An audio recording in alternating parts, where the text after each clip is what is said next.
Welcome to Deadly Clues, the channel where we uncover the disturbing truths hidden beneath the surface of true crime. Some crimes are committed with a weapon, others with a lie. Today's case isn't just about violence, it's about fear, racism, injustice, and 5 young lives shattered by the system that was supposed to protect them. This is the story of the Central Park 5. 5 teenagers wrongfully accused, convicted, and vilified by an entire nation. Their only crime being in the wrong place, at the wrong time, and the wrong color in the eyes of the law. Get ready to follow the clues because what happened in 1989 still haunts the American justice system to this day. On April 19, 1989, the weather was cool. Central Park was alive with the movement. Teenagers hanging out, joggers pacing the trails, couples enjoying the evening air. Among those in the park were 5 boys: Yusef Salam, Kevin Richardson, Raymond Santon, Antron McRae, and Corey Weiss. All between the age of 14 and 16. They didn't know each other that well. They weren't a gang, they were kids. Some had skipped school, others were just tagging along. That same night, a 28-year-old white woman named Trisha Melly, an investment banker, went for a solo jog in the park. But just hours later, she would be found unconscious, bloodied, and barely alive, the victim of brutal rape and beating that would leave her in coma for 12 days. The city erupted in fear and outrage, and the NYPD, they needed the suspect fast, and they didn't care how they got them. Within 48 hours, police rounded by dozens of black and Latino teens who had been in the park that night. Among them were the 5 boys. They were questioned relentlessly, without food, without sleep, without lawyers. Most were interrogated for 14 hours or more. Some were just children when they were tricked into confessing. Detectives fed them information about the crime, pushed them to name each other, promised they could go home if they just told the truth. Eventually, one by one, they cracked, exhausted, scared, and confused. They gave videotaped confessions, but none of the details matched. Each boy's story contradicted the others. Not one of them could accurately describe where or how the attack happened. But the police didn't care. They had what they needed: confession. The investigation was over before it ever truly began. The headlines were explosive. Wolf pack goes wild. They were hunting human prey. The boys were labeled as savage animals, predators.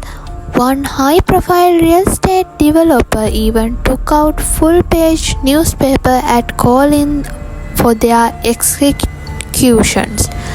And his word helps fuel a media frenzy that sealed the boys' fate long before they saw a courtroom. DNA evidence from the crime scene didn't match any of the 5. No fingerprints, no semen match, no blood. But prosecutors leaned heavily on the confessions. Despite their innocence, juries were convinced. One by one, the boys were convicted. Antron, Yusef, Raymond, and Kevin were sent to juvenile facilities, but Corey Weiss, just 16-year-old, was sent to adult prison, Rikers Island. There, he endured years of solitary confinement, beating, and unimaginable isolation. All 5 served time ranging from 6 to 13 years. while other teenagers went to prom, graduated high school, fell in love, and started families. These 5 boys grow up behind bars, and still the real predator walks free. In 2002, more than a decade late, a man named Matisse Reyes confessed the attack. He was already serving a life sentence for multiple rapes and murder. Reyes gave details about the Central Park assault and had never been made public. DNA evidence confirmed he was the sole attacker. The conviction of the Central Park Five were finally overturned. But what does justice look like when it comes 13 years too late? The city eventually paid the exonerated $41 million in a civil settlement. That's roughly $1 million for each year they spent in prison. But what they lost can never be replaced. Time with their families, first loves, dream of college and careers. They were robbed of their youth and then had to learn how to live again. The damage wasn't just personal, it was public, generational, and deeply racial. Their story became a searing symbol of how justice can be poisoned by pressure, prejudice, and power. The Central Park 5 case isn't just history, it's a warning.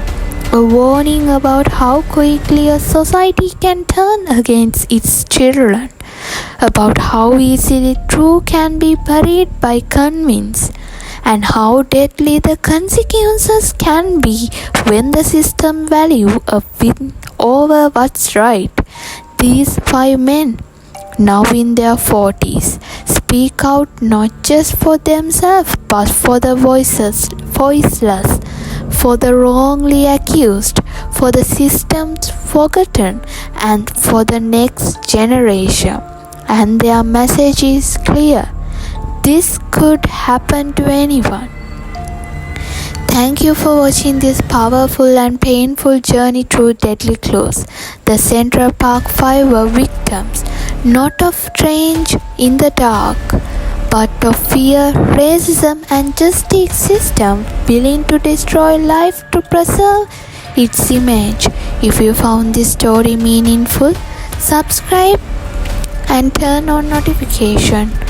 Because here at Deadly Clues, we don't just tell stories, we expose the crack where injustice hide and the voices that demand to be heard. Until next time, stay safe, stay curious, and never ignore the clues that others missed.